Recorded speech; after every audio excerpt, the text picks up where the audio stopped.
चलो जी ज्वाइन होगी ज्वाइन। ये आ रही वीडियो, ये चेक करो ना। पहले ज्वाइन करा दी, पहले वीडियो तो चेक करो।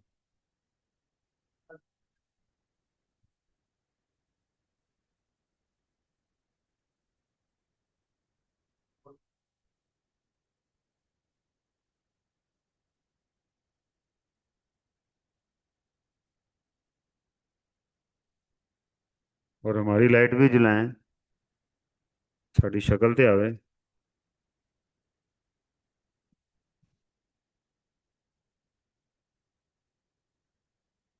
चैप्टर है आपके पास, या आप साथ हो जो एक चैप्टर भी मुझे दे दो।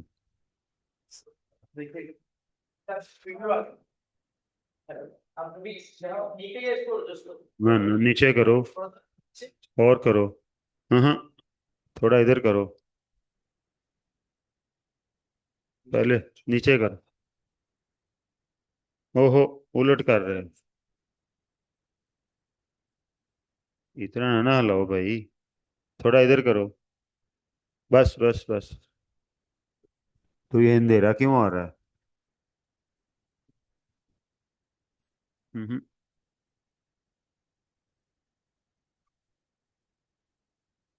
ये वाली लाइट जरा ऑफ करना है जरा, मेरा ख्याल है इस वजह। ओ, शायद कुछ बेहतर हुआ।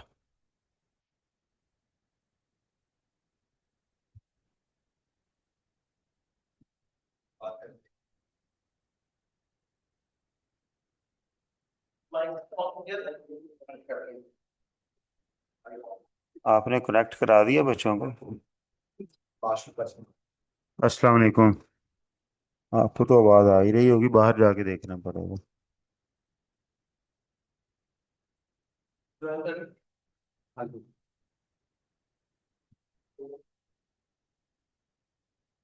चैप्टर एक मुझे देना यार जरा।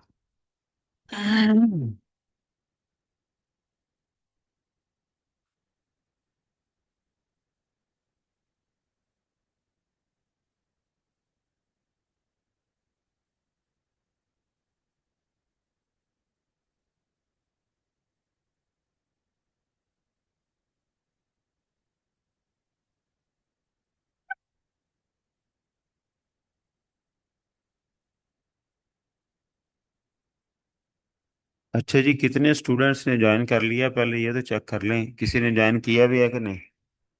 ओके, बस ठीक है। यार मुझे ये पकड़ा दो ना। रिपोर्ट नहीं चाहिए, चैप्टर चाहिए।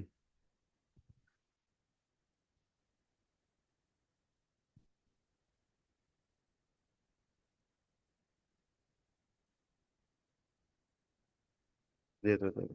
बस ठीक। बस ठीक है अतर साहब, इधर बैठ जाएं आप, कहीं कोई मसला मसाइल होता है तो फिर देख लीजिएगा इसको। अच्छा जी,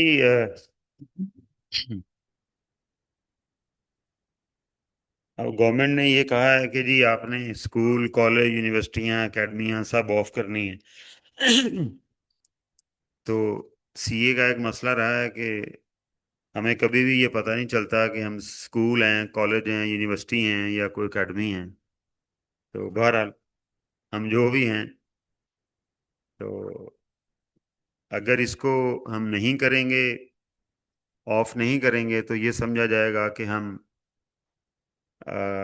मुल्की सालमियत के खिलाफ काम कर रहे हैं, हमें कोई ख्याल नहीं है। तो इसलिए इस वक्त मुल्क को यकजहती की ज़रूरत है।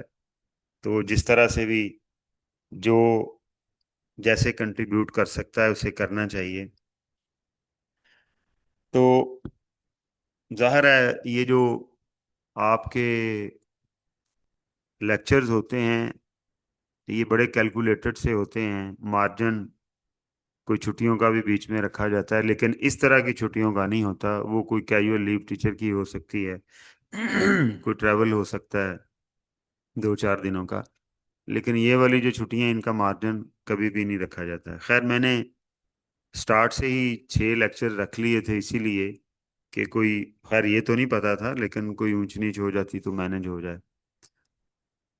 तो हमने कल जहाँ से ये रिपोर्ट की डिस्कशन ख़त्म की थी वहीं से स्टार्ट करेंगे।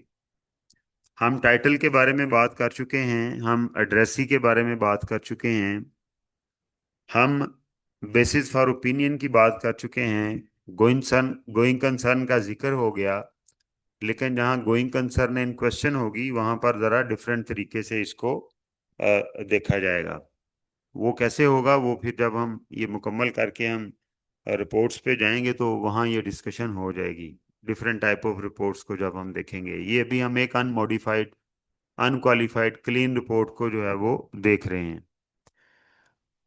अदर इंफॉर्मेशन के ऊपर हमारी डिटेल से बात हो गई कि अदर इंफॉर्मेशन में क्या क्या शामिल होता है, मैनेजमेंट की रिस्पॉन्सिबिलिटी किस चीज़ की है, और उसमें डायरेक्टर्स की रिस्पॉन्सिबिलिटी किस चीज़ की है, और ऑडिटर की रिस्पॉन्सिबिलिटी किस चीज़ की है। उसके अंदर हमने कंक्लूड ये किया कि अगर कोई ऐसी चीज़ जो कि इनकंसिस्टेंट हो विद ऑडिटर्स नॉलेज, तो हमने उसे क्या करना है, हमने उसे ऑब्वियसली जो है वो रिपोर्ट करना है। लेकिन ये चूंकि क्लीन रिपोर्ट है तो इसके अंदर हमने अदर इंफॉर्मेशन भी क्लीन पोर्शन है। एक तो ओपिनियन है ना, इस ऑडिटर रिपोर्ट के अंदर तीन किस्म की ओपिनियन होगी। Number one, opinion on financial statement. Number two, opinion on books of accounts and formation of the financial statement. और तीसरी जो बात है वो ओपिनियन ऑन अदर इंफॉर्मेशन। और चौथी बात जो है, opinion on other regulatory matters, जो कि कंट्री टू कंट्री वेरी करते हैं। इसके अंदर जो यूनिवर्सल ओपिनियन है वो फाइनेंशियल स्टेटमेंट के ऊपर और अदर इंफॉर्मेशन के ऊपर जो ओपिनियन है वो यूनिवर्सल है, यानी पूरी दुनिया में वो इसी तरह फॉर्मेटिंग होती है। हाँ, अदर रेगुलेटरी रिक्वायरमेंट जो हैं, जब मैं वहाँ जाऊँगा तो वहाँ जिक्र करूँगा, वो कंट्री टू कंट्री डिफरेंट हो सकती हैं। ठीक है, मसलन हमारे यहाँ ऑडिटर्स को ओपिनियन देनी पड़ती है ज़कात की डिडक्शन के ऊपर, लेकिन ऑब्वियसली यूके में ऐसा नहीं है। ठीक है, सऊदी अरेबिया में ज़कात की डिडक्शन के ऊपर ओपिनियन अगर देनी पड़ती है तो चाइना में शायद ऐसा नहीं है। तो लिहाजा वो जो रेगुलेटरी रिक्वायरमेंट हैं वो अलहदा से नीचे डिस्कशन में आएंगी। तो एक बात का ख्याल रखना है कि you don't need to mix up the report on other information and report on other regulatory matters. Both are different things. Other information mean हमारी रिपोर्ट के अंदर वो सिर्फ डायरेक्टर रिपोर्ट को कहा गया है, ठीक है। और रेगुलेटरी इंफॉर्मेशन आगे जाके हम डिस्कस अभी करते हैं। अच्छा जी, उसके बाद responsibility of the financial statement. तो ये पैराग्राफ जो है, ये कल हमने ये भी डिस्कस कर लिया था कि फाइनेंशियल स्टेटमेंट बनाने की रिस्पॉन्सिबिलिटी जो है वो किसकी है, मैनेजमेंट की है, और बोर्ड ऑफ डायरेक्टर की रिस्पॉन्सिबिलिटी है उसको ओवरसाइट करने की। इसीलिए हम इन्हें पीपल चार्ज विद गवर्नेंस कहते हैं, क्योंकि वो गवर्नेंस को ओवरसाइट करते हैं किसी भी कंपनी को। तो लिहाजा ये जो responsibility of management and board of directors of the financial statement है, इसके अंदर मैनेजमेंट की responsibility preparation of the financial statement and preparation या establishment of an internal control related to financial reporting. ठीक है, वो क्रिएट करना है। वैसे तो मैनेजमेंट इंटरनल कंट्रोल सिक्योरिटी के ऊपर भी बनाती है, मैनेजमेंट इंटरनल कंट्रोल अटेंडेंस के ऊपर भी बनाती है, लेकिन यहाँ किस इंटरनल कंट्रोल की बात की गई है, जो फाइनेंशियल स्टेटमेंट से रिलेटेड होगा उस कंट्रोल की बात की गई है। और फिर आखिर में बोर्ड ऑफ डायरेक्टर्स की जो रिस्पॉन्सिबिलिटी है वो बताई गई है, यानी वाजे किया गया है कि मैनेजमेंट का ये रोल है और पीपल चार्ज विद गवर्नेंस जो कि बोर्ड ऑफ डायरेक्टर्स होते हैं उनका ये रोल है। उन्होंने सारे फाइनेंशियल रिपोर्टिंग प्रोसेस को ओवरसी करना है। ठीक है, ओवर मैनेजमेंट वो लोग होते हैं जो इसे परफॉर्म कर रहे होते हैं, इंक्लूडिंग द वर्कर्स आल्सो। ठीक है, वर्कर हम उस लेवल को कहते हैं जिन्होंने प्रैक्टिकली काम करना है। लाइक अकाउंट डिपार्टमेंट के अंदर अगर हम ये सेग्रीगेशन इसको रिलेट करना चाहें डिफरेंट टास्क्स के साथ, तो तीन ऑर्गेनाइजेशनल टास्क होते हैं। एक है जो टॉप मैनेजमेंट है, जिन्हें पीपल चार्ज विद गवर्नेंस कहते हैं। दूसरा जो है वो आपका मैनेजमेंट लेवल है। और तीसरा जो होता है वो वर्कर लेवल होता है। अब जो वो बंदा जो रिसीवेबल और सेल्स की अकाउंटिंग कर रहा है, या वो बंदा जो पेबल्स की अकाउंटिंग कर रहा है, वो वर्कर लेवल पे काम कर रहा है। जो बंदा उसको सुपरवाइज कर रहा है, या फाइनेंशियल स्टेटमेंट बना रहा है, या फाइनेंशियल स्टेटमेंट प्रोसेस के अंदर इन्वॉल्व है बाकायदा, उसको बनाने में, पॉलिसीज डिसाइड करने में, वो क्या है, वो आपका मैनेजमेंट लेवल के ऊपर काम कर रहा है। और वो लोग जिन्होंने इन फाइनेंशियल स्टेटमेंट को प्रूव करना है, जिन्होंने इस पूरे सिस्टम को ओवरसी करना है, वो क्या हैं, वो basically people charge with governance हैं, जो कि हमारे केस के अंदर क्या होगा, बोर्ड ऑफ डायरेक्टर्स होगा। तो यहाँ पर मैनेजमेंट और बोर्ड ऑफ डायरेक्टर दोनों के रोल अलग अलग रिस्पॉन्सिबिलिटी ऑडिटर रिपोर्ट के अंदर बताई जाती है, ताकि यूज़र इस बात से मिसगाइड ना हो कि शायद ये ऑडिटर की रिस्पॉन्सिबिलिटी है फाइनेंशियल स्टेटमेंट बनाना। अनफॉर्चुनेटली हमारे यहाँ अभी भी क्लाइंटेज उस लेवल की उस तरह से एजुकेटेड नहीं है। बहुत सारी जगहों के ऊपर हमें कहा जाता है ऑडिट के लिए जब जाते हैं कि जी फाइनेंशियल स्टेटमेंट आप ही बना दें, फिर हम डिस्कस कर लेते हैं, ठीक है। हालांकि ऐसा नहीं होना चाहिए। ये किसकी रिस्पॉन्सिबिलिटी है, ये मैनेजमेंट की है। तो वो फिर हम बनाते तो ज़रूर हैं, लेकिन बना के उन्हें देते हैं कि भाई ये देख लो, ये आपकी तरफ से आनी है, ये हमने आपकी हेल्प तो कर दी है, लेकिन it is responsibility of the management, ठीक है। और ये पूरा जो सिस्टम इवॉल्व करना जो है, ये बोर्ड ऑफ डायरेक्टर की जिम्मेदारी है। तो इस तरह हम रिस्पॉन्सिबिलिटी जो मैनेजमेंट की है वो डिस्क्लोज कर देते हैं। अगली बात आएगी auditor responsibility for the audit of financial statement. इसके अंदर बड़ी लंबी चौड़ी बातें लिखी हुई हैं, ठीक है। अब ऑडिटर ने, हम जनरली तो ये कह देते हैं कि जी ऑडिटर ने फाइनेंशियल स्टेटमेंट के ट्रू एंड फेयर होने पे ओपिनियन देनी है, यही हम कहते हैं।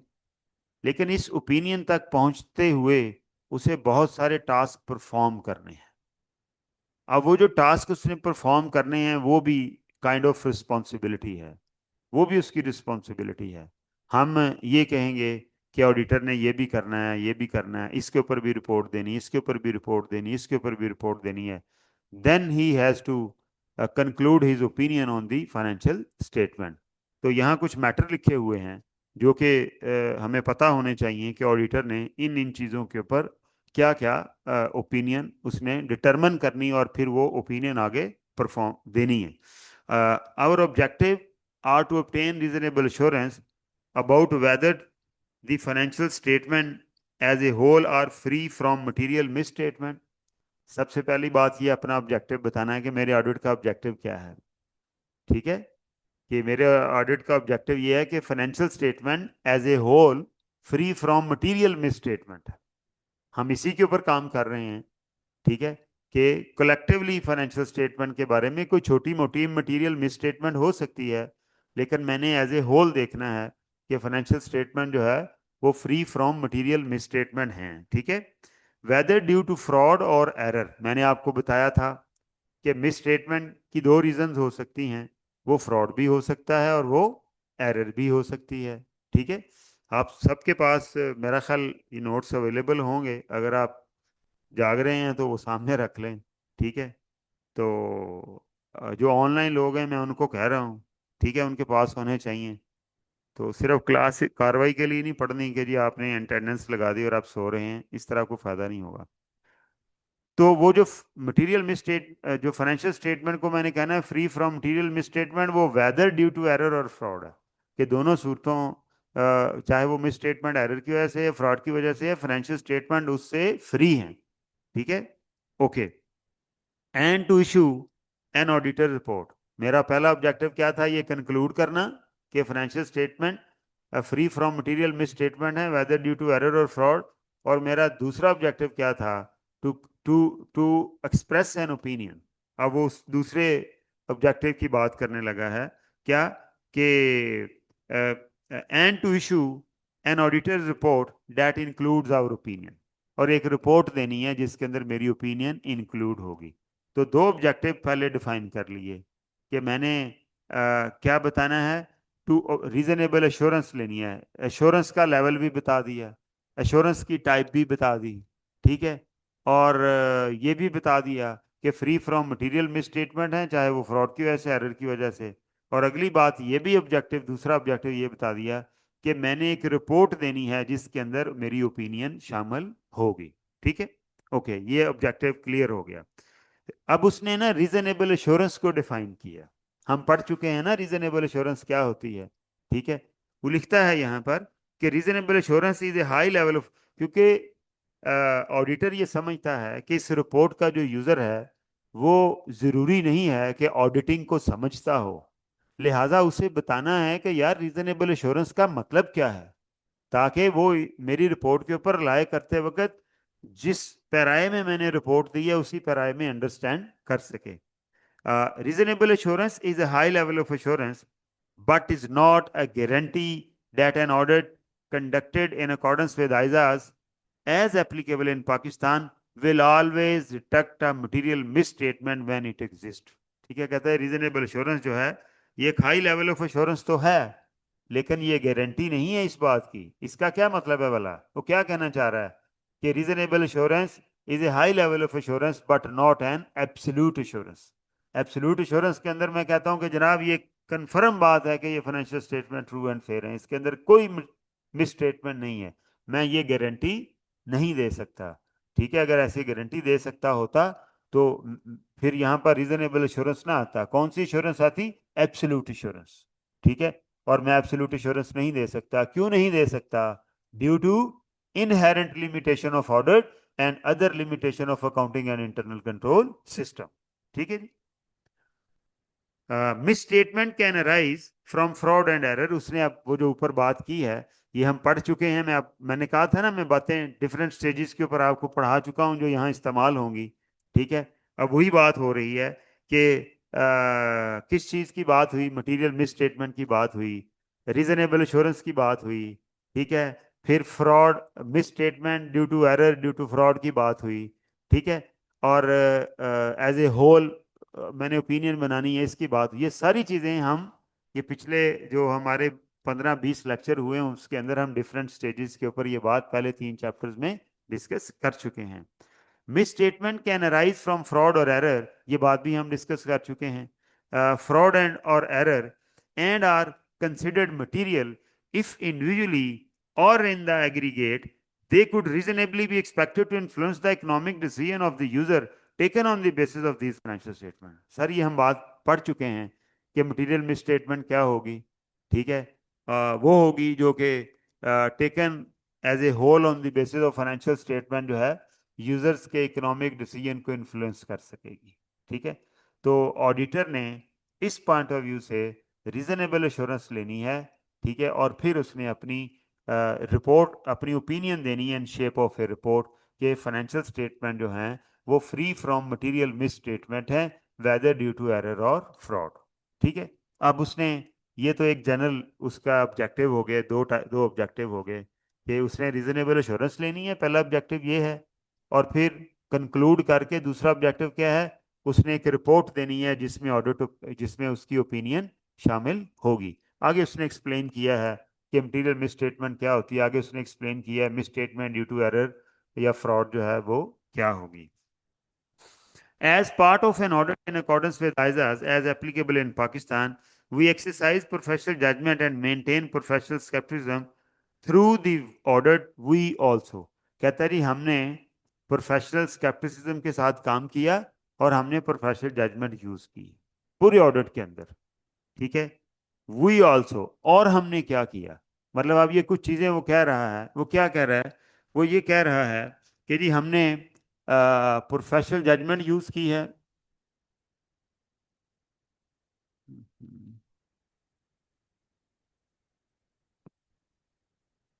चलो जी, टेक्नोलॉजी फारग हो गई है।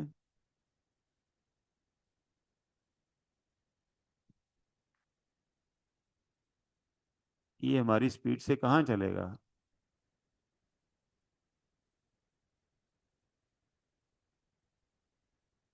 प्रोफेशनल जजमेंट नंबर 2, ठीक है। और दूसरी चीज क्या है, हमने दो चीजों का जिक्र किया है। एक क्या है, हमने प्रोफेशनल जजमेंट को यूज किया है। नंबर टू, प्रोफेशनल स्केप्टिसिज्म,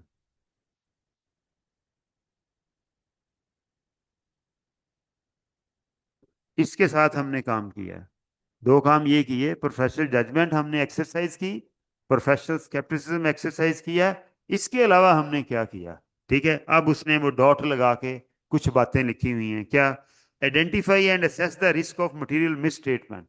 ठीक है, अब ये identify and assess, risk assessment की हमने।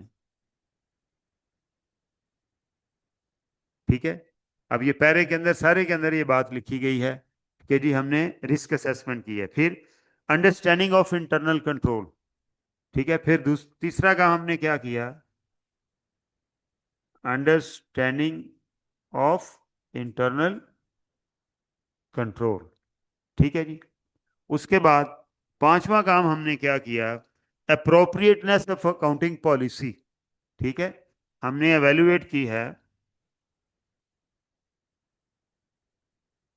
evaluate the appropriateness of accounting policies। ठीक है, ये काम हमने किया। उसके बाद ultimately conclude on appropriateness of management use of going concern. ठीक है, हमने गोइंग कंसर्न एवेल्युएशन की है।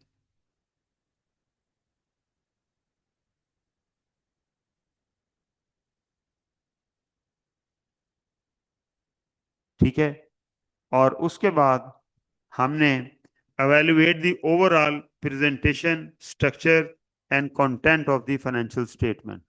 ठीक है, हमने फॉर्मेटिंग के ऊपर बात की, एवेल्युएशन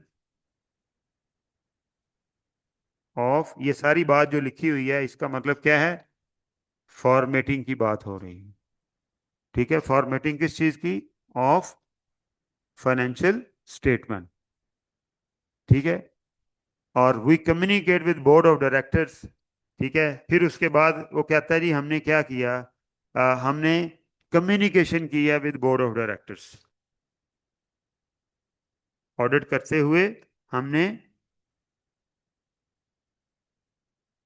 कम्युनिकेशन विद बीओडी, ये काम हमने किया है।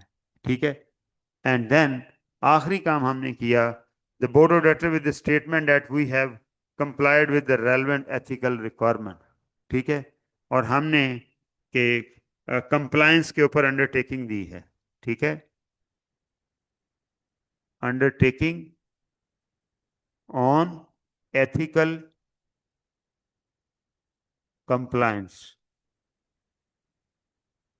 ठीक है सर, अब ये जो दो चीजें हैं पहले वाली, ये पहले पैराग्राफ में है, ये जो सेकंड लास्ट है ये सेकंड लास्ट पैराग्राफ में है, रिस्पॉन्सिबिलिटी पैराग्राफ के अंदर ही, और ये आखिरी पैराग्राफ है।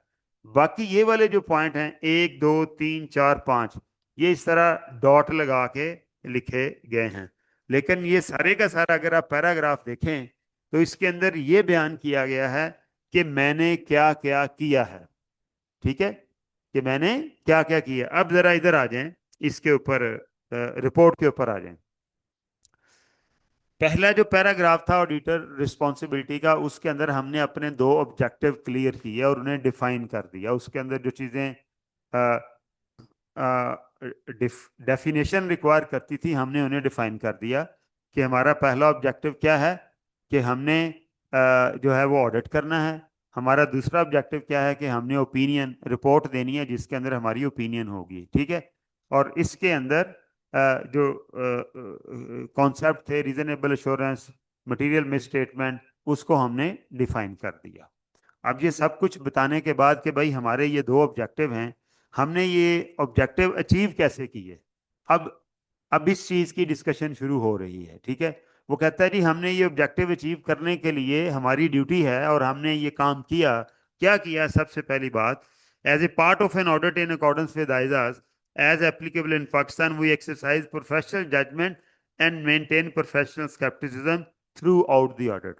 हमने प्रोफेशनल जजमेंट जो है हमने, वो कहते हैं जी यहीं खड़े होकर बता दें, इसके साथ हमने ये प्रोफेशनल जजमेंट यूज की और हमने प्रोफेशनल स्केप्टिसिज्म यूज किया। ठीक है, अल्टीमेटली ये दोनों बातें पहले पैराग्राफ के अंदर लिखी हुई हैं। उसके बाद जो अगली बात है कि वी आल्सो, ठीक है, अब ये इसकी फॉर्मेटिंग का ना कि किसी को पैरा में लिखा है, किसी को डॉट लगा दिया, कुछ जो डॉट लगे हुए हैं वो काम किए हैं, और जो वो बताया गया है कि जी ऑडिट में क्या क्या शामिल, हमने ऑडिट का एक किस्म का स्कोप भी बता दिया इसके अंदर आके कि as part of an audit in accordance with ISAs as applicable in Pakistan, कि मेरा स्कोप क्या है, आइजाज एप्लीकेबल इन पाकिस्तान। ठीक है, उनके मुताबिक मैंने क्या किया, प्रोफेशनल स्केप्टिसिज्म और प्रोफेशनल जजमेंट यूज की है, क्योंकि हम ऊपर कह रहे हैं कि हम रीजनेबल एश्योरेंस देंगे due to inherent limitation of audit, और उसके अंदर आपको पता है एक बहुत बड़ी लिमिटेशन क्या थी, यूज ऑफ जजमेंट है। ठीक है, और बताया था आपको कि auditor's work is permeated by judgement, लिहाजा ये जो जजमेंट का इस्तेमाल है वो भी एक इम्पॉर्टेंट फैक्टर है इसके अंदर। उसके बाद प्रोफेशनल स्केप्टिसिज्म बता दिया। उसके बाद हमने एक्सरसाइज प्रोफेशनल जजमेंट के बारे में बता दिया। अब आगे बताया कि हमने ये सारा काम किस तरह किया है, कैसे किया। Number one, we also identify and assess the risk of material misstatement of financial statement. ये जो मैंने लिखा हुआ है ना कि risk of material risk assessment, इसके अंदर क्या आ जाएगा, इसके अंदर risk of material misstatement आ जाएगा। ठीक है, risk of material misstatement, उसकी असेसमेंट भी करनी है और फिर उसे रिस्पॉन्ड भी करना है। लिहाजा मुझे स्टैंडर्ड गाइड करेंगे 300, 315, 330।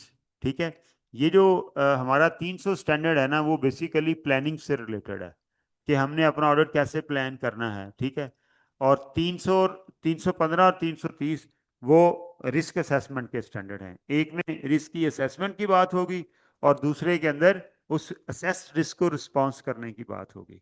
ठीक है, तो मैंने बताया है कि हमने आइडेंटिफाई किया एंड असेस किया the risk of material misstatement of financial statement whether due to fraud और error, design and perform audit procedure responsive to those risk. ये क्या है, रिस्पॉन्स टू रिस्क असेसमेंट है। देखें, ऑडिटर जब audit करता है ना तो वो क्या करता है, वो एंटिटी का जो अकाउंटिंग सिस्टम होता है ना, उसको स्टडी करता है इस पॉइंट ऑफ व्यू से कि वो ये देखे कि ये सिस्टम कितना रोबस्ट है, कितना मजबूत है, कितना एक्यूरेट है।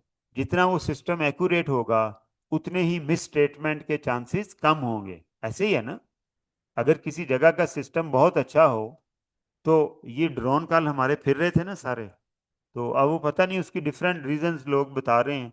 मतलब हमारी आर्मी बताती है कि हमें पता था, लेकिन चूंकि हम अपने जो इक्विपमेंट थे अगर हम इन्हें वहीं पर टारगेट कर लेते तो वो आइडेंटिफाई हो जाते। तो शायद यही वजह है, अदरवाइज को लॉजिक नहीं समझ आ रही कि वो फेसबुक पे लिखा हुआ था जी चिंगचियों की तरह फिर रहे हैं ये। ठीक है ना, तो जाहिर है उसके पीछे कोई ना कोई वजह होगी। ठीक, तो अल्टीमेटली अगर सिस्टम कंट्रोल स्ट्रांग है तो क्या होगा, मिस स्टेटमेंट के चांसेस नहीं है, नुकसान के चांसेस नहीं है। अगर सिस्टम वीक होगा तो चांसेस हैं। अब जिस बंदे ने सिस्टम के ऊपर ओपिनियन देनी है कि जी इस सिस्टम से जो चीज़ जनरेट हुई है वो कैसी हुई है, उसके लिए ज़रूरी है कि पहले वो सिस्टम को असेस करे। लिहाजा हम क्या करते हैं, एंटिटी का अकाउंटिंग और इंटरनल कंट्रोल सिस्टम असेस करते हैं। पहला स्टेप ये होता है, उसमें से रिस्क आइडेंटिफाई करते हैं कि यार ये इस वजह से कंपनी जो है उसके फाइनेंशियल हालात बड़े पतले हैं, लिक्विडिटी का बड़ा प्रॉब्लम है, लिहाजा हो और बैंक इनको लोन नहीं दे रहे बल्कि अगले लोन भी इनके जो है वो खतरे में पड़ गए हैं। लिहाजा इन्होंने अपनी फाइनेंशियल रेशियोज किसी ना किसी तरह, इस बात का रिस्क है कि इन्होंने मैनेज की हों, और मैनेज करने में इस बात का रिस्क है कि उनमें से एक रेशो करंट रेशो है, और करंट रेशो के अंदर क्या रिस्क है कि इन्होंने शायद करंट रेशो अपनी 1:1 रखने के लिए अपनी इन्वेंट्री को ओवरस्टेट किया। ये क्या हुआ, ये मैंने एक रिस्क असेस कर लिया।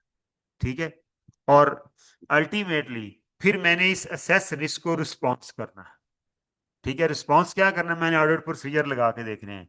मैं ज्यादा मैं मेरा कंप्लीटनेस ऑफ इन्वेंट्री के ऊपर ज्यादा जोर हो जाएगा, मेरा वैल्यूएशन ऑफ इन्वेंट्री के ऊपर ज्यादा जोर हो जाएगा, मेरा उसकी एनआरवी टेस्टिंग के ऊपर ज्यादा जोर हो जाएगा। ठीक है, तो क्या हुआ, मैंने जो रिस्क असेस किया, मैंने उसको रिस्पॉन्स किया। ठीक है, और ऑडिट प्रोसीजर लगाए। ये जो सारे हैं ये क्या हैं, कंप्लीटनेस के प्रोसीजर, एनआरवी प्रोसीजर, ये सब क्या है, ऑडिट प्रोसीजर हैं। तो वो ये बात कर रहा है कि मैंने क्या करना है, मैंने identify and assess the risk of material. Identify mean कि ये रिस्क हैं, उनमें से फिर मैंने असेस करने हैं कि ये मटेरियल है, ये मटेरियल नहीं है, ये मटेरियल है, ये मटेरियल नहीं है, ये मटेरियल है, ये मटेरियल है, ये मटेरियल नहीं है। ठीक है, आइडेंटिफाई किए, फिर उनकी असेसमेंट की। असेसमेंट मीन कौन सा मटेरियल है, कौन सा इमटेरियल है, और फिर उस असेस रिस्क को मैंने रिस्पॉन्स करना है। जो 315 स्टैंडर्ड है वो रिस्क आइडेंटिफिकेशन एंड असेसमेंट के ऊपर है, और जो 330 है वो रिस्पॉन्स टू असेस रिस्क के ऊपर है, यानी ऑडिट प्रोसीजर बताएगा कि जब ये रिस्क हो ने ऐसे उसे रिस्पॉन्ड करना है। Obtain understanding of the internal control, दूसरा काम मैंने क्या करना है। अच्छा, इसके आगे उसने लिखा हुआ था पहले पैरा में ही, the risk of not detecting a material misstatement resulting from fraud is higher than for one resulting from error. ये उसने एक फैक्ट बताया कि जो फ्रॉड की वजह से मिस स्टेटमेंट का रिस्क है ना, उसके डिटेक्ट ना होने के चांसेस ज्यादा हैं एज कंपेयर टू एरर की वजह से जो रिस्क एग्जिस्ट होता है वो डिटेक्ट हो जाता है। फ्रॉड की वजह से जो रिस्क होता है वो डिटेक्ट करना मुश्किल है। रीजन क्या है, fraud is a concealed activity. Error तो हो गई, किसी ने उसको छुपाने के लिए मेजर नहीं लिए होंगे, लिहाजा वो आपके चेक में आ जाएगी तो पकड़ी जाएगी। लेकिन जो फ्रॉड होता है वो एक सरकमवेंशन होती है। सरकमवेंशन मीन लोगों ने उसके ऊपर मॉक एक्सरसाइज की होती है। जैसे ये कोई धमाके धमूके लोग करते हैं तो ये पता नहीं उससे पहले कितनी मॉक एक्सरसाइज करते होंगे। ठीक है, इसी तरह जो फाइनेंशियल फ्रॉड है करने वाला बंदा, वो पहले मॉक एक्सरसाइजेस करता है कि अच्छा यार ये इधर से पकड़ा जाएगा, इसको मैं ऐसे स्नैप पिन अप कर लूंगा, ये वाला जो एंड है इस एंड से पकड़ा जाए, इसको मैं ऐसे रोक लूंगा, इसको ऐसे रोक, और फिर वो एक्टिविटी क्रिएट होती है, वो अपने साथ बंदे मिलाते हैं, फिर वो काम करते हैं। तो लिहाजा वो एक सरकमवेंशन होती है। सरकमवेंशन का मतलब होता है स्कीम ऑफ चीटिंग, कि आपने स्कीम बना के वो काम किया होता है, लिहाजा उसकी डिटेक्शन जरा मुश्किल होती है। जबकि एरर की वजह से जो मिस स्टेटमेंट होती है वो क्योंकि स्कीम के तहत नहीं की जाती, लिहाजा उसकी जो डिटेक्शन है वो आसान होती है। तो ये उसने एक फैक्ट यहाँ पर बताया हुआ है। उसके बाद हमने क्या करना है जी, हमने इंटरनल कंट्रोल की अंडरस्टैंडिंग लेनी है। हम पढ़ेंगे इंटरनल कंट्रोल, ठीक है, जो कि relevant to the financial reporting है। उसने लिखा relevant to the audit in order to design audit procedure that are appropriate in the circumstances but not for the purpose of expressing an opinion on the effectiveness of the company's internal control। मैंने आपको बताया ना, engagement letter में भी ये बात लिखी, हमने इंटरनल कंट्रोल से हेल्प लेनी है अपने ऑडिट प्रोसीजर डिजाइन करने के लिए। ठीक है, ना कि इंटरनल कंट्रोल के ऊपर ओपिनियन एक्सप्रेस करने के लिए, क्योंकि मेरा काम इंटरनल कंट्रोल सिस्टम के ऊपर ओपिनियन देना नहीं है, मैं अपनी हेल्प के लिए इंटरनल कंट्रोल को अंडरस्टैंड कर रहा हूं, तो मैं उस हद तक अंडरस्टैंडिंग लूंगा। देन एवेल्युएट दी, ठीक है, सिंपल बात है कि मैनेजमेंट ने जो अकाउंटिंग पॉलिसीज अडॉप्ट की हैं, मैंने उनकी अप्रोप्रिएटनेस देखनी है। ये जो मैंने लिखा है चौथे नंबर पे पॉइंट, मैंने उनको क्या करना है, मैंने उनकी अप्रोप्रिएटनेस देखनी है। ठीक है, ये नहीं है कि मैनेजमेंट ने जो पॉलिसी अडॉप्ट कर ली, ये तो मैनेजमेंट का काम था, मैं तो नहीं अब इसको कुछ कह सकता। इसका मतलब यह है कि उन्होंने अगर कोई गलत पॉलिसी अडॉप्ट की है तो आपने उसे ट्रू एंड फेयर नहीं कहना, उसे चेंज करवाना है। और अगर वो वैसे रखते हैं तो आप उसे कहें कि जनाब इसकी मौजूदगी में मेरी रिपोर्ट जो है वो मॉडिफाई हो सकती है, अगर वो मटेरियल है या मटेरियल एंड परवेसिव है तो। ठीक है, और आखिरी बात, conclude the on the appropriateness of management use of going concern, कि गोइंग कंसर्न का पूरा स्टैंडर्ड पढ़ेंगे। ठीक है, वो कहता है कि जी मैनेजमेंट ने गोइंग कंसर्न को किस तरह कंक्लूड किया है, क्या मैनेजमेंट ने, क्योंकि ये मैनेजमेंट का काम है गोइंग कंसर्न को असेस करना और फाइनेंशियल स्टेटमेंट को गोइंग कंसर्न अजम्पशन के तहत बनाना, ये बेसिक अजम्पशन है फाइनेंशियल स्टेटमेंट बनाने की। ठीक है, तो कहते हैं जी मैंने उसकी अप्रोप्रिएटनेस को क्या करना है, चेक करके कंक्लूड करना है कि गोइंग कंसर्न इज अप्रोप्रिएट। ऐसा तो नहीं है कि गोइंग कंसर्न इन क्वेश्चन है, इन क्वेश्चन होगी तो एक पैराग्राफ ऐड होना है जो कि आगे जाके हम पढ़ेंगे। और अगर कंपनी गोइंग कंसर्न नहीं है तो फिर आपने लिखना है कि कंपनी गोइंग कंसर्न नहीं है। उस सूरत में financial statement going concern basis पे नहीं बनेंगी, आगे फाइनल लेवल पे जाके पढ़ेंगे, रियलाइजेशन बेसिस पे बनेंगी। हमारे एसेट और लायबिलिटीज के अंदर एडजस्टमेंट आएंगी। Conclude on appropriateness of management use of the going concern basis of accounting, and based on audit evidence obtained whether a material uncertainty exists related to event or condition that may cause significant doubt on the company's ability to continue as a going concern. If we conclude that a material uncertainty exists, we are required to draw attention in our auditor's report. और अगर कोई material uncertainties going concern पे हैं तो मेरी duty है कि मैं ऑडिट रिपोर्ट के अंदर वो जिस पैराग्राफ का जिक्र कर रहा हूं, मैं लोगों की अटेंशन दिलाऊं कि भाई फाइनेंशियल स्टेटमेंट जो है वो गोइंग कंसर्न बेसिस पे तो बनी है, लेकिन ये वो फैक्टर हैं जो गोइंग कंसर्न के ऊपर खतरात लाहिक हैं। ठीक है, मैनेजमेंट अभी मैनेज कर रही है, लेकिन ये वो इश्यूज हैं जो कि गोइंग कंसर्न को क्वेश्चन कर रहे हैं, लिहाजा अपने जहन में इन्वेस्टमेंट करते हुए, मतलब इसके पीछे लॉजिक ये होगी। However, future event or condition may cause the company to cease to continue as a going concern. वो लिखता है कि if such disclosure are inadequate to modify our opinion, our conclusion are based on the audit evidence obtained up to the date of our auditor's report. कि ये going concern की assessment के लिए मैंने जो ऑडिटर रिपोर्ट की date तक के जो इवेंट है उन्हें मैंने कंसिडर किया है। इसका मतलब है 30 जून को अगर कोई कंपनी गोइंग कंसर्न है और ऑडिटर रिपोर्ट और 30 जून के दरमियान ज़ाहिर है कुछ फासला होगा, कुछ पीरियड होगा जिसमें अंदर मैं ऑडिट करूंगा और रिपोर्ट दूंगा। 30 जून की रिपोर्ट फर्ज करें मैं 15 सितंबर को देता हूं, तो ये वो बात कर रहा है 30 जून से 15 सितंबर के दरमियान वाले पीरियड की। इस दौरान अगर कोई ऐसा इवेंट हो गया जो कि गोइंग कंसर्न को हिट कर रहा है तो वो भी आपने डिस्क्लोज करना है। ठीक है, लेकिन वो ये कह रहा है however future events or conditions may cause the companies to cease to continue as a going concern। हाँ कहता है जी, कोई फ्यूचर इवेंट ऐसा हो सकता है जो कंपनी का गोइंग कंसर्न होने को सीज कर सकता है, यानी कंपनी गोइंग कंसर्न ना रहे, तो वो एक अलग बात है।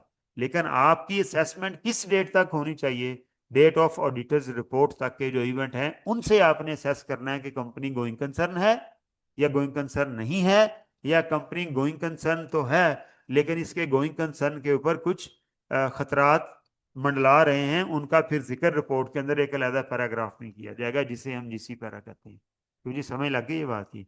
तो गोइंग कंसर्न अगर इन क्वेश्चन ना हो तो फिर दो जगह गोइंग कंसर्न का जिक्र आना है, एक ये ऑडिटर रिस्पॉन्सिबिलिटी के अंदर, और दूसरा कहाँ हमने जहाँ ये हमने ऑडिटर्स रिपोर्ट के अंदर उसके ऊपर जहाँ हमने बात की है वहां पर भी हमने गोइंग कंसर्न का जो जिक्र किया है वो हमने वहां भी देना है। ठीक है, लेकिन अगर गोइंग कंसर्न इन क्वेश्चन हो तो फिर एक पूरा जीसी पैराग्राफ ऐड हो जाएगा उसके अंदर। क्लियर होगी जी बात? ओके। और आखिरी जो इसका डॉटेड पॉइंट है, अवेल्युएट द ओवरऑल, और फिर मैंने कहता है जी ओवरऑल जो प्रेजेंटेशन है फाइनेंशियल स्टेटमेंट की मैंने वो भी देखनी है। इसका मतलब ये नहीं है कि जी जैसे मर्जी बना दें, चाहे लॉन्ग टर्म लोन ऊपर लिख दें कैपिटल नीचे लिख दें, ऐसा नहीं है। Overall presentation structure and contents की बात हुई है। ठीक है, इसका ताल्लुक उसकी बनावट के साथ है कि जी उनका जो फॉर्मेटिंग है उसके साथ है कि वो फॉर्मेटिंग जो है वो हमने किस तरह से करनी है। तो अल्टीमेटली ये जो फैक्टर मैंने आपको बताए हैं इन फैक्टर्स का हमने जो है वो अल्टीमेटली ख्याल रखना है। अगले पेज पे आ जाएं। उसके बाद हमने, वो कहता है जी हमने ऑडिट में और क्या किया, हमने कम्युनिकेट किया with board of directors regarding among other matters the plan scope, कि जनाब हमने बोर्ड ऑफ डायरेक्टर के साथ हमारी कम्युनिकेशन भी मेरी रिस्पॉन्सिबिलिटी है। ठीक है, और वो कम्युनिकेशन बहुत सारे मैटर्स के ऊपर हो सकती है, लेकिन स्पेशली ऑडिट का स्कोप, ऑडिट की प्लानिंग, ठीक है, इसके ऊपर हमारी उनसे साथ कम्युनिकेशन भी हुई है, ये भी बताना है।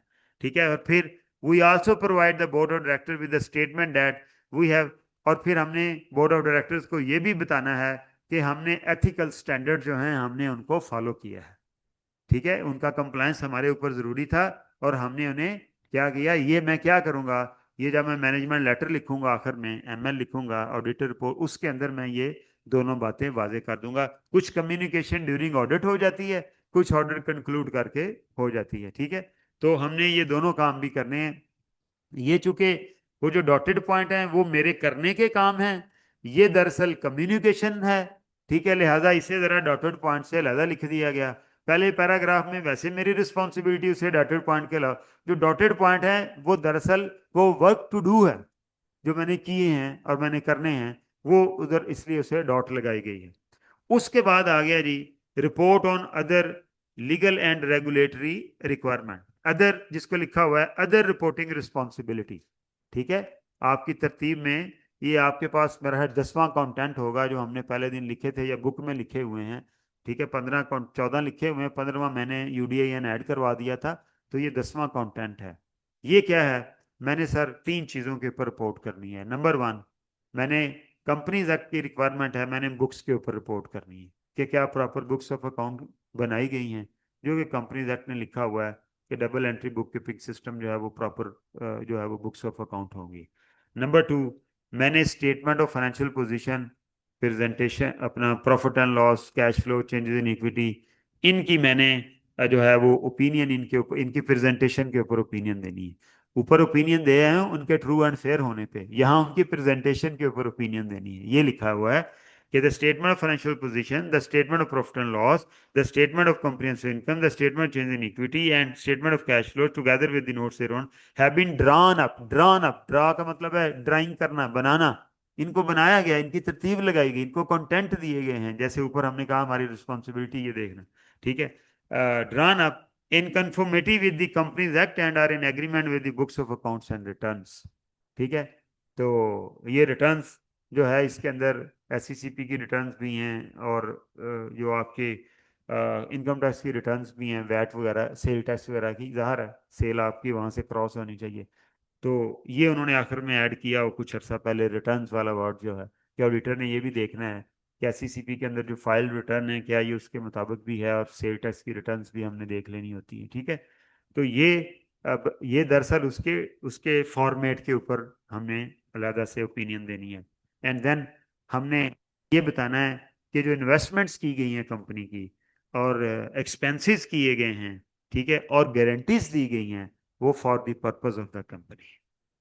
ठीक है, यानी जितनी भी मैंने इन्वेस्टमेंट की हैं वो, जितनी भी मैंने एक्सपेंडिचर किए हैं वो, और जो कंपनी ने गारंटीज दी हैं। गारंटीज एक्सटेंडेड का मतलब क्या है, ऐसा तो नहीं है कि डायरेक्टर ने अपने घर के लिए होम लोन लेना है और कंपनी उसकी गारंटी दे रही है। ऐसा ऐसा होगा तो रिपोर्टेबल पॉइंट है, क्योंकि यहाँ हम कह रहे हैं कि for the purpose of the company, this is not for the purpose of the company, this is for the purpose of directors own home. तो ये यहाँ फिर यहाँ मैं मेंशन करूंगा कि जो गारंटी एक्सटेंड की गई है वो डायरेक्टर के घर के लोन के लिए की गई है।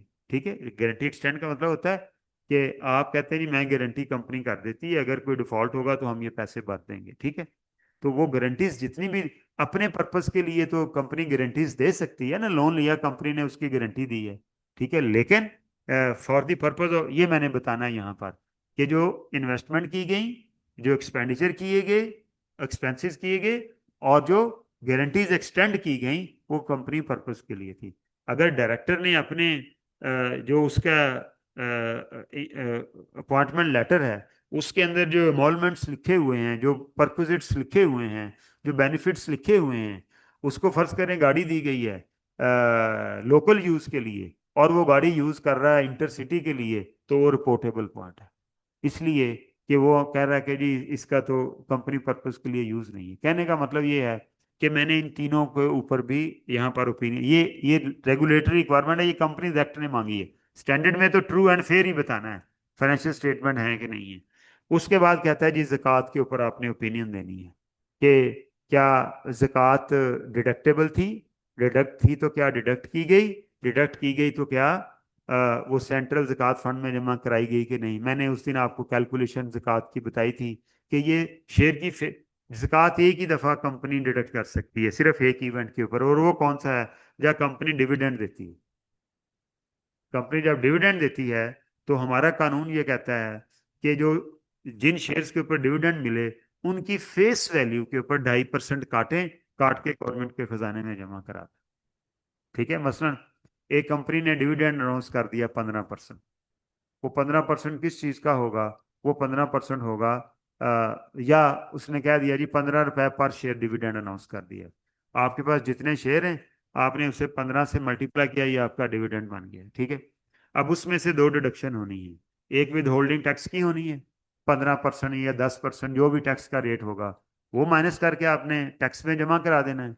और दूसरी डिडक्शन होनी है 2.5%। 2.5% किस चीज का? उन शेयर की फेस वैल्यू का। मुमकिन है उनकी मार्केट वैल्यू 150 हो लेकिन उनकी फेस वैल्यू 100 होगी, तो वो 100 का 2.5% यानी 2.5 रुपए काटेंगे। काट के वो सेंट्रल ज़कात फंड में जमा करा देंगे। तो मैंने ये भी बताना है कि ज़कात डिडक्टेबल थी या नहीं थी। यहाँ नहीं थी, कोई डिविडेंड था। फिर मैंने, अगर नहीं डिडक्टेबल थी, फिर अगली दोनों बातें नो में आ जाएंगी। नो डिडक्टेबल, ठीक है, फिर तो मैंने लिखने की जरूरत। लेकिन अगर ज़कात डिडक्टेबल थी तो लिखना है कि zakat was deductible, deducted and deposited in Central Zakat Fund, जो उसका रेफरेंस दिया हुआ वो उसका अकाउंट है गवर्नमेंट का, उसमें जमा कराना होता है। उसके बाद सर जो 11वां कंटेंट है वो name of the engagement partner है। आपने आखिर में लिखा देखा, देख रहे हैं, the engagement partner on the audit resulting in this independent auditors report is mister Junaid Subhani FCA। ठीक है। तो यहाँ इंगेजमेंट पार्टनर का नाम लिखा हुआ होगा। इसका मतलब क्या है? नीचे चाहे साइन जैसे मर्जी हुए हुए हों, इसका रिस्पॉन्सिबल कौन है, इसका इमीडिएट, बाकी फर्म लेवल के ऊपर भी कुछ रिस्पॉन्सिबिलिटी है, वो भी डिस्कस करने की बात नहीं है, आपसे रिलेटेड नहीं है। लेकिन जो इसकी फाइनल रिस्पॉन्सिबिलिटी है, कल कोई रिपोर्ट के अंदर कोई इशू निकलता है तो I will be reprimanded by name. कभी आपने अगर न्यूज़ लेटर पढ़े हों, आपको आते होंगे सॉफ्ट में या हार्ड में, तो उनके अंदर कभी कभार किसी के ऊपर इन्वेस्टिगेशन हुई तो उसका नाम लिखा हुआ, उसे कहते हैं रिप्रिमेंडेड बाय नेम। और अगर वैसे ही कह दिया जाए कि जी one of the auditor has done this, ठीक है, तो इसका मतलब कहते हैं कि जी रिप्रिमेंडेड विदाउट नेम। ठीक है। कि अगर आपका नाम लेके आपको हाईलाइट किया जाए तो रिप्रिमेंडेड विद नेम, और नाम के बगैर हो तो विदाउट नेम। और कुछ और भी सजाएं हैं उसमें, 10 साल की सस्पेंशन तक की सजा है कि आपकी 10 साल की मेंबरशिप जो है वो खत्म हो सकती है गलत ऑडिटर रिपोर्ट देने के ऊपर। That depend on the seriousness of the non compliance, जो कि वो कितनी बड़ी आपने मिस्टेक की उसके ऊपर डिपेंड करता है। ठीक है।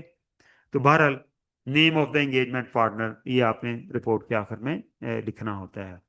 उसके बाद आगे सर ऑडिटर सिग्नेचर, ये नीचे पार्कर रसल एजेस आप पेन से लिखा हुआ देख रहे हैं, ये क्या है? ये सिग्नेचर है।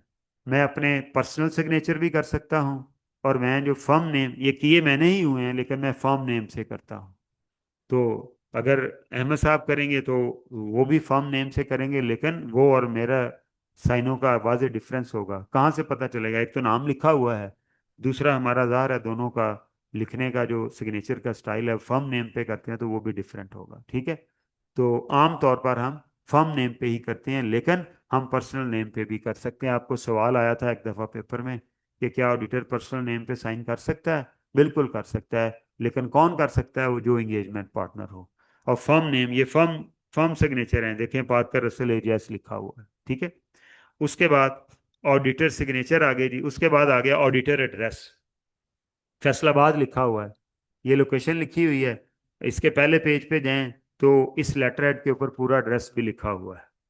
ठीक है। जिस ऑफिस ने साइन किया, तो यहाँ एड्रेस का मतलब ये है कि ये लोकेशन लिखी जाए कि ये किस ऑफिस से ये ऑडिट जो है वो कंडक्ट किया गया है। एंड देन जो है date of the auditor's report, आपने नीचे अक्टूबर 5 2024 लिखा हुआ देखा है, ये डेट ऑफ ऑडिटर्स रिपोर्ट है। ये वो वाली डेट होती है जिस दिन ऑडिटर ऑडिट रिपोर्ट साइन कर रहा होता है। ठीक है। जब ऑडिट फाइनल हो जाता है तो हम ड्राफ्ट भेजते हैं, हम भेज देते हैं, एक इनिशियल करके भेजते हैं रिपोर्ट, वो साइन डेट नहीं होती, वो BOD ने उसको डिस्कस करना होता है। अगर आप बोर्ड ऑफ कंपनी लॉ पढ़ रहे हैं तो बोर्ड ऑफ डायरेक्टर की जो मीटिंग है उसके अंदर एक पॉइंट ये होता है, discussion on the auditors report. ठीक है।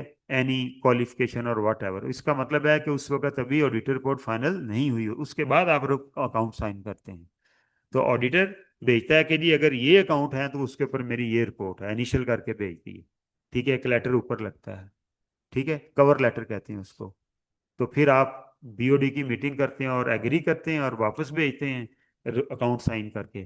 तो उस दिन फिर उस दिन या उस दिन के बाद की किसी डेट को भी ऑडिटर रिपोर्ट साइन कर सकता है। ऑडिटर डायरेक्टर रिपोर्ट की डेट से पहले ऑडिटर रिपोर्ट साइन नहीं कर सकता, क्योंकि डायरेक्टर्स की मीटिंग के अंदर अकाउंट अप्रूव होने हैं। अकाउंट अप्रूव होने का मतलब है मैनेजमेंट अपनी रिप्रेजेंटेशन कर रही है कि ये अकाउंट है हमारी तरफ से फाइनल, तो फिर ही ऑडिटर रिपोर्ट इश्यू होनी है ना। ठीक है। तो लिहाजा ये डेट कौन सी हो सकती है? डेट ऑफ डायरेक्टर रिपोर्ट और any date after that, not before that. ठीक है। बेहतर क्या है कि ऑडिटर जिस दिन ये डायरेक्टर रिपोर्ट, डायरेक्टर अपनी मीटिंग करें और अकाउंट साइन करें, ऑडिटर के लिए बेस्ट ये है कि एज अर्लियर एज पॉसिबल, ठीक है, मोस्ट ऑफ द टाइम ये सेम डेट को साइन कर दी जाती है। ठीक है। बीओडी ने मीटिंग की, अकाउंट साइन किए, स्कैन करके मुझे भेजी, मैंने साइन करके स्कैन उनको कर दी उसी डेट में। वजह क्या है? आगे जाके एक्सटेंडेड आएगा सब्सिक्वेंट इवेंट का, वहां जाके इसकी वजह बताऊंगा कि अगर डायरेक्टर रिपोर्ट और ऑडिटर रिपोर्ट के दरमियान अगर मैं गैप रखता हूं तो मेरी रिस्पॉन्सिबिलिटी ऑडिटर रिपोर्ट तक की है। अभी हमने गोइंग कंसर्न की बात की है, तो कहता है जी मैंने ईयर एंड से लेके ऑडिटर रिपोर्ट तक के जो मामलात हैं उनको देखना है। लेकिन डायरेक्टर्स की रिस्पॉन्सिबिलिटी हो जाएगी जिस दिन उन्होंने बीओडी की मीटिंग की। तो इसका मतलब क्या है कि डायरेक्टर उस दिन तक रिस्पॉन्सिबल हो जाएंगे फिर प्रेजेंटेशन के, और बाद वाला जो 4 5 10 दिन मैं डिले करूंगा उसमें मैं सोलली रिस्पॉन्सिबल हो जाऊंगा। तो मैं उसी डेट को साइन करता हूं ताकि मैं ये कह सकूं कि जी आज ही इन्होंने मुझे जो दिया है उसके मुताबिक ये ट्रू एंड फेयर है। ठीक है। लेकिन हो सकता है कि कोई ऐसा इवेंट हो जाए जो बीओडी और ऑडिटर रिपोर्ट की डेट के दरमियान होगा और वो रिपोर्टेबल हो, वो एडजस्टमेंट रिक्वायर करता हो, तो फिर उसकी रिस्पॉन्सिव सिर्फ और सिर्फ ऑडिटर पे आ जाएगी। ठीक है। और सर आखिर में आ गया यूडीआईएन। ठीक है। यूडीएन यूनिक डॉक्यूमेंट आइडेंटिफिकेशन कोड, ये नीचे एक एटम बम जैसा कोड लगा हुआ आपको नजर आ रहा है। ठीक है। AR20241047 P capital, S small, K small, T capital, Y small, N small, P small, B small, O capital, पता नहीं ये क्या है। ठीक है। ये सिस्टम जनरेटेड है। ठीक है। ये मैं कुछ डाटा इस अकाउंट के ऑडिटेड के फिगर उधर पुट करता हूँ। ठीक है। रिपोर्ट की टाइप लिखता हूँ, मेरा एक पोर्टल बना हुआ है आई कैप की वेबसाइट पे। ठीक है। उसके अंदर मैं ये, जिसे मैं ही असेस कर सकता हूँ, उसके अंदर मैं कंपनी का प्रॉफिट, कंपनी का रेवेन्यू, कंपनी की इक्विटी, कंपनी के कैश एंड कैश इक्वलेंट और कंपनी के टोटल करंट एसेट, ये 5 फिगर मैं उधर लिखता हूँ। रिपोर्ट लिखता हूँ कि कौन सी टाइप की है, ये नंबर जनरेट हो जाता है। ये नंबर जिस दिन जनरेट होता है मेरी ऑडिटर रिपोर्ट की डेट वो होनी चाहिए। ठीक है। ऐसा नहीं हो सकता अब मैं इस नंबर के बगैर रिपोर्ट इशू नहीं कर सकता। अगर कोई करूंगा तो वो इलीगल रिपोर्ट होगी। और जब ये नंबर इशू हो जाता है ये चेंज नहीं हो सकता, रिपोर्ट की टाइप चेंज नहीं हो सकती। ठीक है। जो फिगर मैंने लिखी हुई हैं वो आप समझ लें चेंज नहीं हो सकती। अभी कुछ मार्जिन है कि मेरे पास टाइम होता है कि मैं 0 0 0 करके यूडीएन लगा लूं, मैं फिगर बाद में पुट कर सकता हूँ 90 डेज के अंदर। लेकिन इसका जो रियल कॉन्सेप्ट है दुनिया के जिन मुल्कों में है, ये top of the line check है। ऑडिटर की रिपोर्ट के ऊपर क्वालिटी चेक है ये। ठीक है। 3 4 मुल्कों में है दुनिया के अंदर। तो यूडीएन जब मैं लगा लूं मैं फिर उसे चेंज नहीं, मैं रिपोर्ट की टाइप नहीं चेंज कर सकता, जो मर्जी हो जाए। 90 दिनों में मैं फिगर प्लस माइनस कर सकता हूँ। ठीक है। कि जी मैं फर्ज करें आज 0 0 लिख के सारी फिगर्स, रिपोर्ट की टाइप लिखूंगा, यूडीएन जनरेट हो जाएगा, मैं रिपोर्ट इशू कर दूंगा। बाद में मैं फिगर तो फिल कर सकता हूँ 90 डेज के अंदर अंदर यूडीएन के बाद, लेकिन मैं रिपोर्ट की टाइप नहीं चेंज कर सकता। लिहाजा जब तक मुझे श्योर नहीं है कि मैं क्या रिपोर्ट दे रहा हूं मैं यूडीएन नहीं लगा सकता। ठीक है जी। तो ये अब आपके 15 के 15 कंटेंट हमने डिस्कस कर लिए। इसको अब आपने अच्छे तरीके से इस रिपोर्ट को आपने पढ़ लेना है। ठीक है। और इसके बाद फिर हम बात करेंगे नेक्स्ट क्लास के अंदर। अ, हम एक कॉन्सेप्ट है इसके ऊपर 706 के अंदर, emphasis and other matter paragraph, उसके ऊपर इंशाल्लाह ताला हम कल बात करेंगे। अल्लाह ताला खैर रखे, सब मामला सही रहे, तो कल इंशाल्लाह 706 पे बात करेंगे। और जो बाकी टाइप्स ऑफ रिपोर्ट हैं मैं 706 पढ़ लूंगा, तो उसके बाद फिर हर टाइप की रिपोर्ट डिस्कस करनी है। फिर मैंने ये मेरे स्टैंडर्ड सारे मुकम्मल हो जाएंगे। 700, 701। हाँ, 701 अभी हमारा रहता है की ऑडिट मैटर्स, वो फिर पढ़ेंगे। 706 के बाद 701 पढ़ेंगे। फिर जब ये चारों हो जाएंगे तो फिर इधर किताब से ये उतनी देर में शायद फिजिकल इंटरेक्शन भी हो जाएगा, तो हम पेज बाय पेज सारा डिस्कशन कंक्लूड कर लेंगे। थैंक यू जी। अच्छा, इसमें आपके कोई सवाल होंगे तो मुझे बताया गया है कि व्हाट्सएप ग्रुप क्रिएट हो जाएगा, तो आप उसमें वॉइस नोट भेज दीजिएगा। ठीक है, बहुत ही ब्रीफ और मुख्तसर अपना अपना वॉइस नोट भेज दीजिएगा। तो मैं फिर उस इंडिविजुअल हर वॉइस नोट को आंसर कर दूंगा।